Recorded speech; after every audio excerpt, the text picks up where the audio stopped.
Hi, Julie. It's lovely to see you. Welcome to my channel. Thank you. Thank you for having me. It's lovely to be here.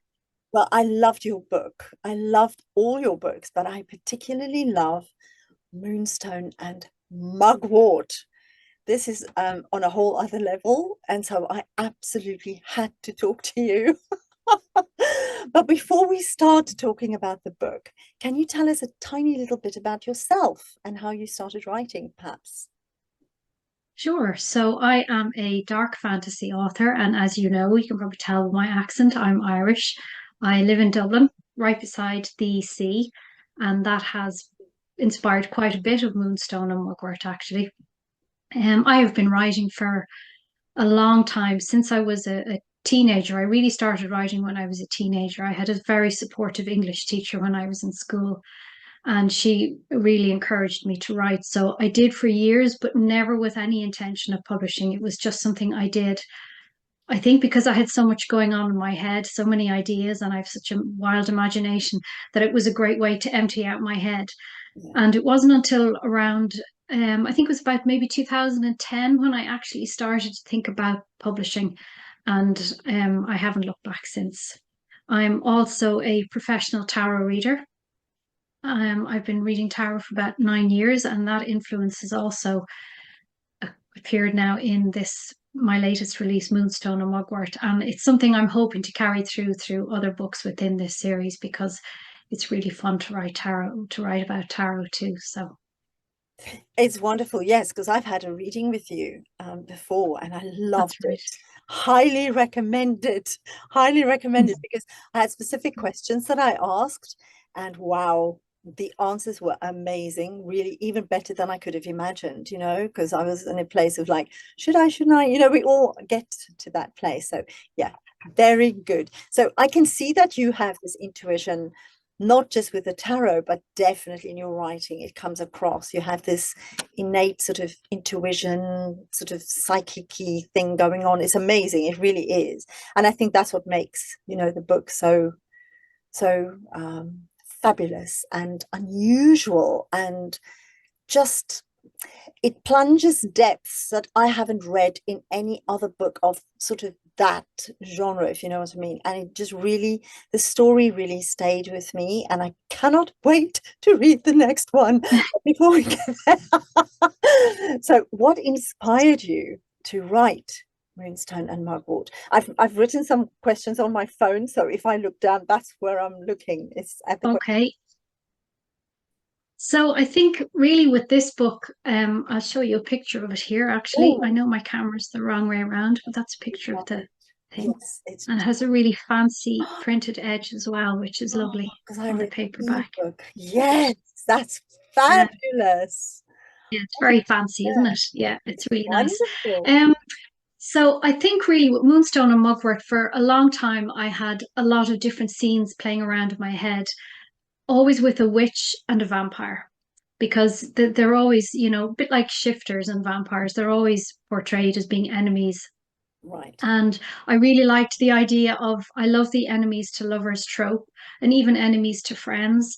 And I was playing around with different ideas for quite a long time. I've had some scenes that are in the book in my head for years.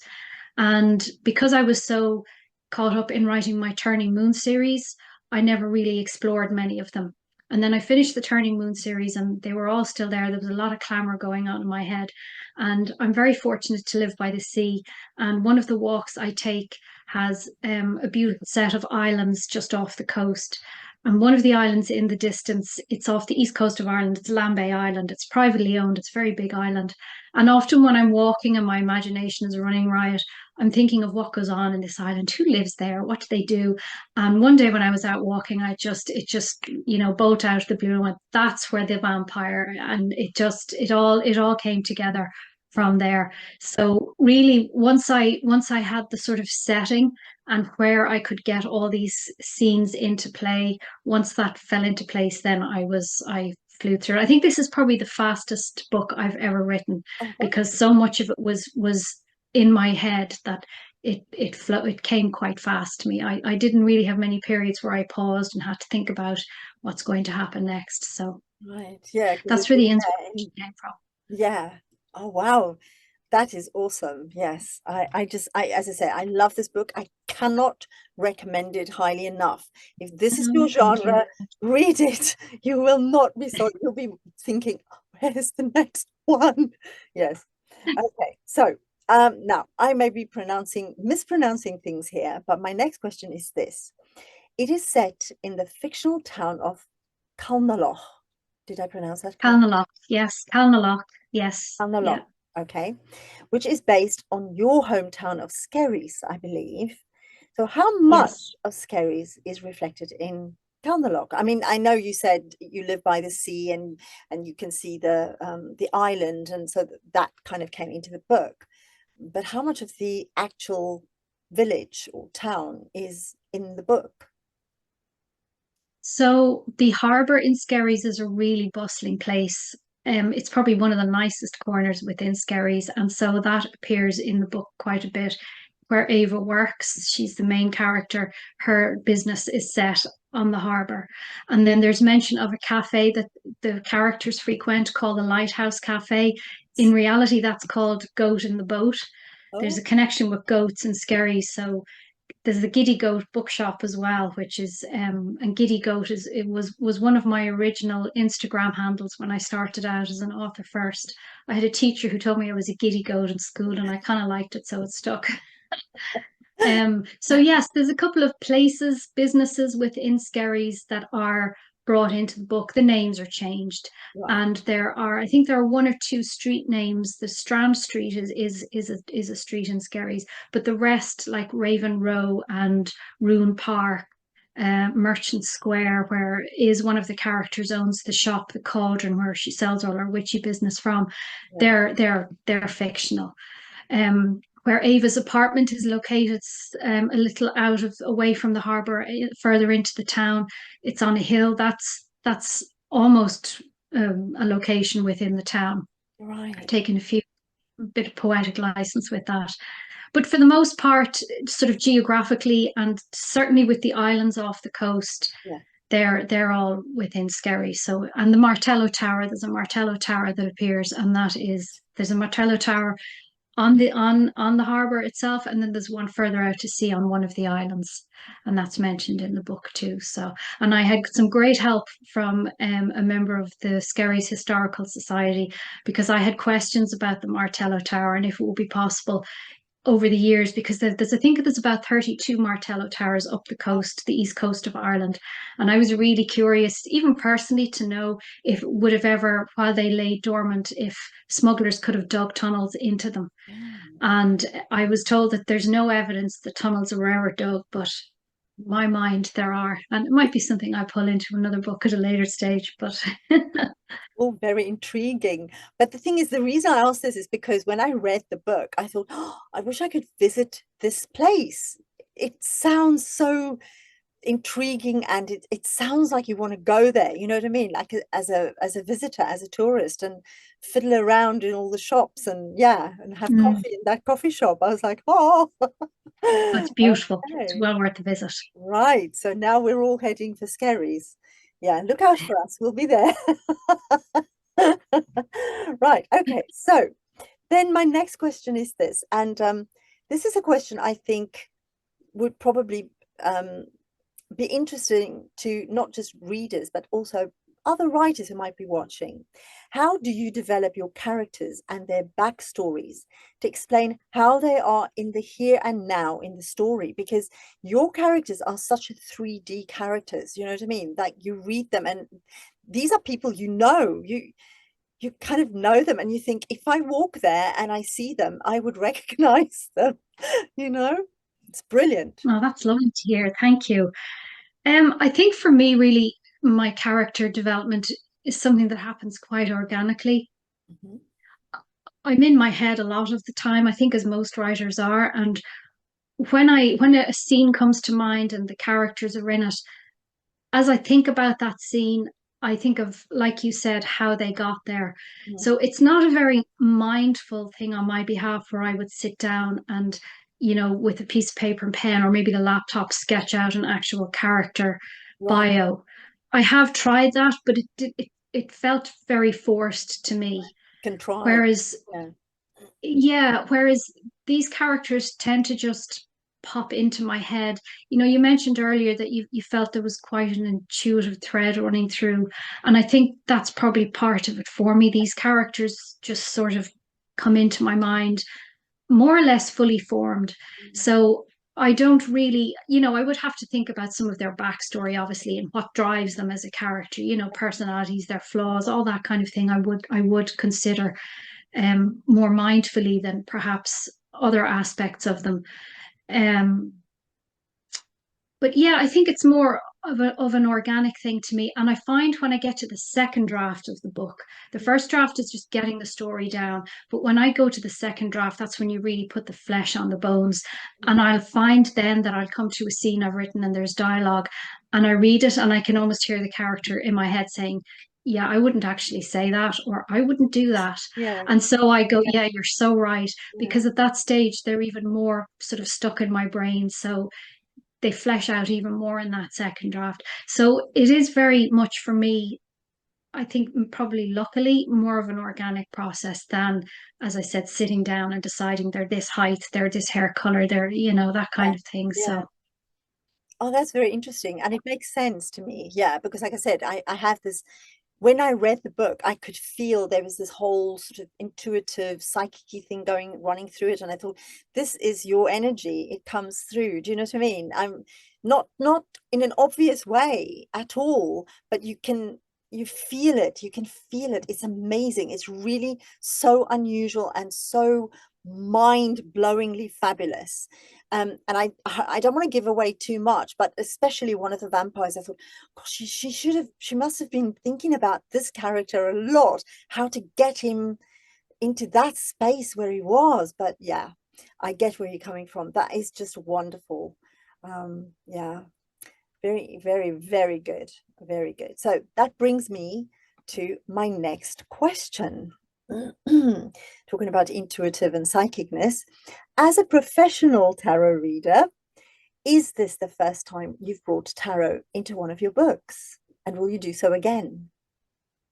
yes, it is the first time, and it was really enjoyable. I feel for me, over the years I've read books that Tara have been in, and we've all seen the movies that Tara was in, Yeah. and I think for a lot, the most part, it can be really misrepresented. So I wanted to make it, first of all, a little bit more relatable, Yeah. where it seems more commonplace within the story that the character Ava turns to her tarot deck for advice, and she is working as a tarot reader in the story. So it was great for me to be able to introduce it in a nice, gentle way instead of this whole, sometimes you see it in the movies and the death card is flung over and it's all the drama and all the, and that's not what tarot is like. No. Death is actually one of the nicest cards in the tarot deck. So yes, it was really fun to put it into the book. It is the first time I've done it, but there will certainly be tarot in the next book as well. And maybe further on through this series there'll be more tarot as well, hopefully. Oh, brilliant. Okay. Just tell us quickly, just briefly, the death card is a good card. Does it mean death The is death card is a that good, kind of thing? yes, death is a card of transformation. And death is one of those cards that would pop up quite regularly when you're having a big change within in your life. So Right. a lot of pregnant women will get the death card because they're about to leave maidenhood and move into motherhood. Or Right. if you're transitioning, if you're moving house or changing your job or changing career, death will often pop up. And it is a really empowering, exciting card because it means a big life shift is coming in. It's not about physical death at all. It's about transformation. So it's not like it's portrayed in the movies where it's all drama and you're about to die like Final Destination. It's not. No, it's not Oh, like that. brilliant. Not in my experience anyway. Oh, brilliant. Well, thanks for clarifying that because people go, oh, Good. yeah. Okay. And then this brings me to the next question, which I think is a really important question because I think people will be listening for this. Who do you feel are your readers and what do you think they love about your writing? Now, you already know how much I love your writing. I've sung its praises because I really believe this. This is not just me saying it. I really, really, really love your writing. You write in such a fantastic way. I don't have words to explain and express how amazing it is, but it almost doesn't feel like reading. It feels like I'm living through the story. You lose time and then you come to your senses and you go, ah, where was I? I was in this story. So it almost doesn't feel like reading. It feels like you are transported into this world. And I think that's really important. And not very many authors are able to do that, I feel. So, yeah. Who do you think your readers are? And what do you think they love about your writing? Well, thank you, first of all, for that. And you've probably answered part of it then by saying what you love about it. So thank you. Well, the boring analytics side of my website and Amazon and all those sites tell me that about 70% of my readers are women between the ages of 30 to 60.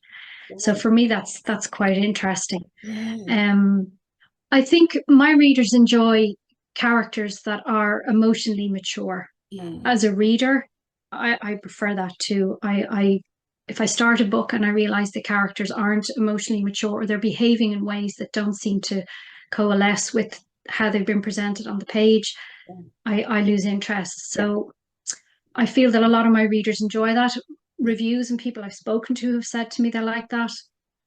I also, as I mentioned before, there's certain tropes that I love within my books, like enemies to lovers or enemies to friends. I like the forced proximity scenario. I Right. enjoy broken hero. Um, this that what's the word I'm looking for? I have it written down here. No, doesn't matter. Second chance, that kind of thing. So Okay. I tend to, you know, I don't force the tropes into my stories. I don't say no, I have to squeeze in forced proximity or anything like that. Right. But they're tropes that I know work well within my series and with my content within the book. So I feel that this is what my readers enjoy. I think as well that my female characters are kick-ass women. They're not waiting to be rescued. Yeah. They're strong, independent women, Yeah. and I think that's something that a lot of readers enjoy as well. And that while the heroes as such are, they're the handsome men and they're gutsy, they're not running the whole story. They're not charging in on the white horse and rescuing the woman that she's well capable of doing that herself because we are girl Yeah. power. Yes. Yes, definitely. And actually, that was my next question was in your author bio, you state you write feisty females who can rescue themselves. So you've kind of answered it already, but what else inspires you to write this kind of character? Is it that you want to Read a lot of and Yeah.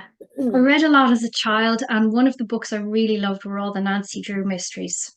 And oh, I think, Nancy Drew was a strong, independent woman, and she went off and solved all these mysteries and got herself into trouble. And even when they pulled the Hardy Boys into the mix, yes, Nancy was still standing on her own. right. And then it's probably in the mid 90s now, Buffy the Vampire Slayer came Oh, out on TV. And yeah, I was just 100% completely addicted because here was this, little blonde girl, very young woman at the time who was killing vampires and, yeah, kicking ass and taking names. And it was so inspiring because a lot of the television we grew up with was kind of the helpless women. We grew up with Dynasty and Dallas and all those kind of programs.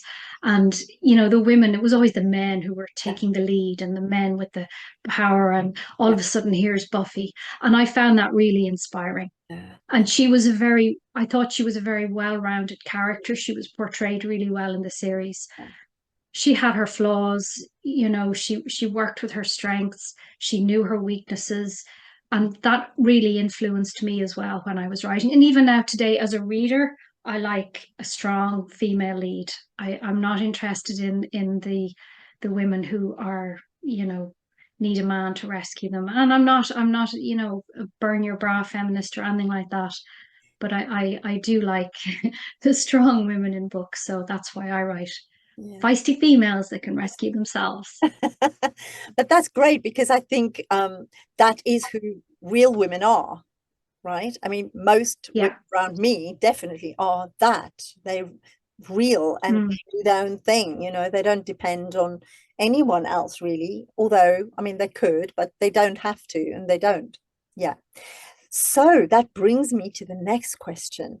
How many books are you hoping to write within this Oath and Legacy series, which is Moonwort and uh, Moonstone and Mugwort is the first one, isn't it? So how many do you envisage? it is.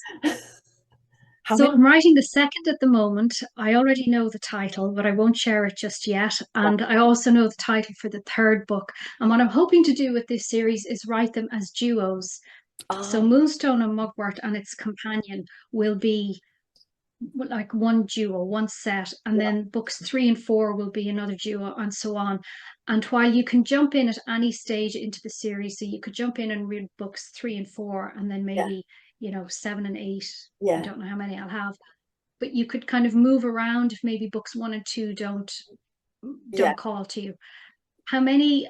I would hope to get 4 duos, so 8 books within the series. I have a lot of ideas. I want to dip into the world of fae and nymphs and get into more writing about demons more, because there's such great inspiration within those characters.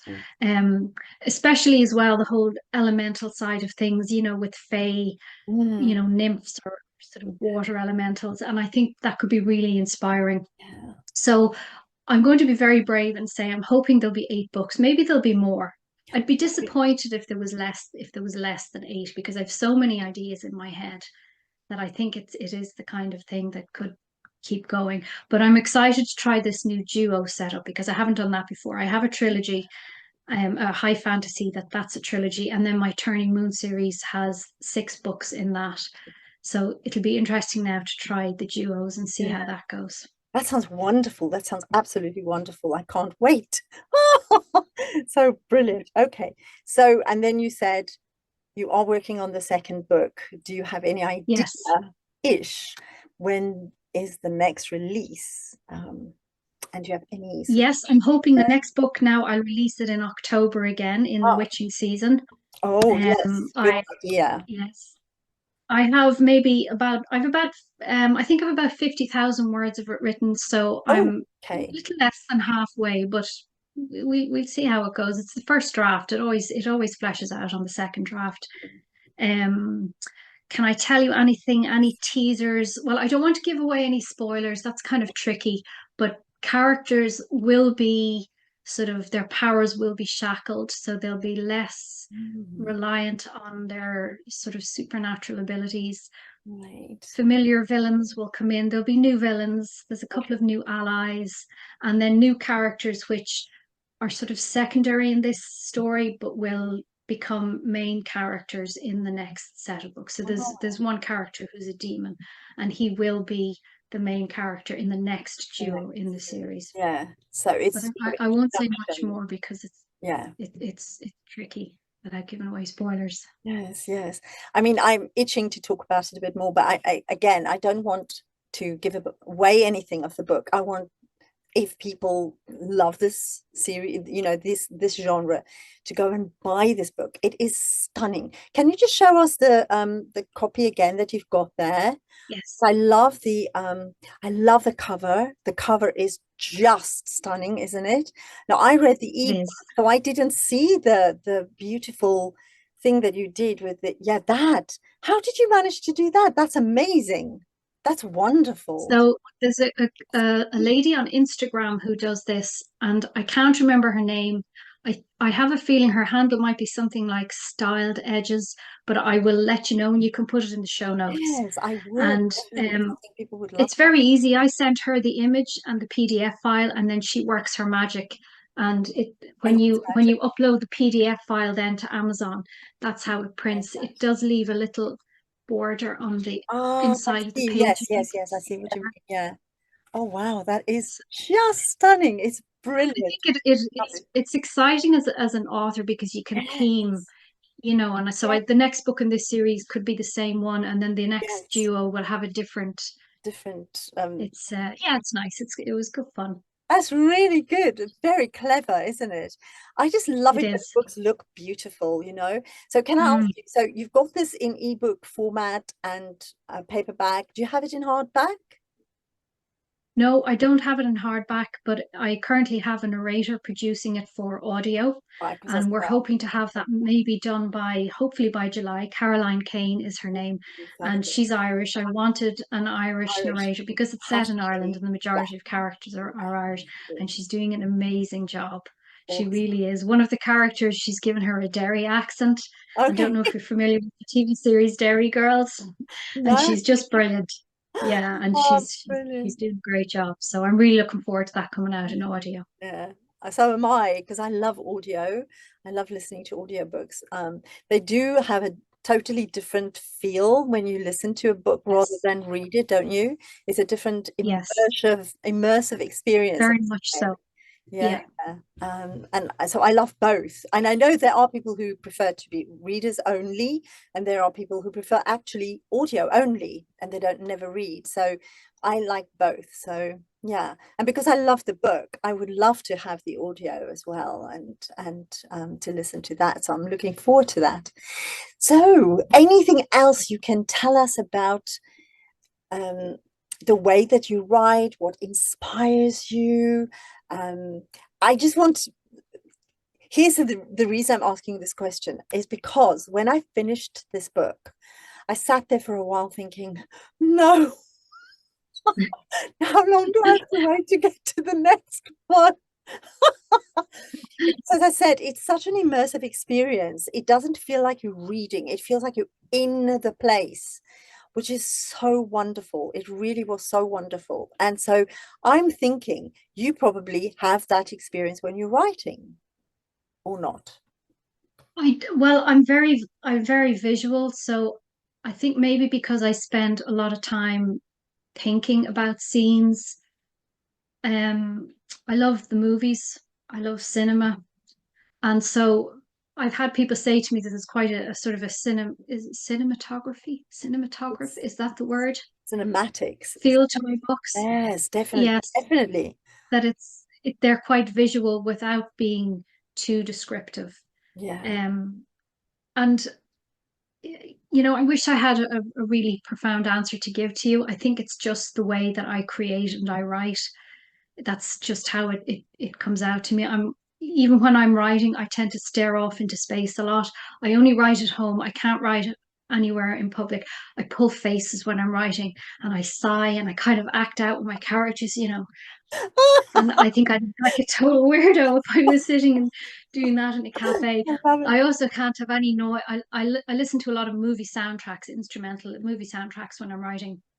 I love Ah, Thomas Newman, Tony Anderson. I'm totally addicted to Tony Anderson at the moment. John Lund, who wrote the Last Kingdom soundtrack. And that really inspires me as well. And I think that probably feeds into the whole cinematography thing where I'm seeing the scene on the big screen. So that's probably part of it too ah, with my writing. So now that I'm saying it, I'm thinking because I have never really thought about that before. To me, I just write it and yeah. that's what comes out onto the page. But and I know there's a really cruel cliffhanger at the end of Moonstone and Mugwort. My readers will know that I'm kind of fond of cruel cliffhangers. And each time I go, no, I won't do it. I'll spare the reader this time. But then the little evil chuckle comes in and goes, "Oh, I love it. and and I think even when a series is complete as a reader, when a series is complete, Yeah. I love a really, nasty cliffhanger because I'm so excited to go on and read the next book. But I know when a series is not complete, it can be really frustrating. But Yeah, because yeah. you're waiting and thinking, oh, Mm. and then your own mind goes off, but it can never be as fabulous as yours. Oh, darling, but thank you so much for giving us a glimpse into the mind of Julie Embleton, the writer and the tarot reader. It's so wonderful that you're in the world and that you're sharing these beautiful stories with us all. It just makes Thank you. the world a better place. And I'm so grateful for you. And thank you so much for joining me. And I look forward Thank you. very Thank much you. to reading the next book. So thank you. We'll speak very soon. Take care. Yes. Thank you so much, Angelina. Take care. You're Thank welcome. you. Bye. Bye.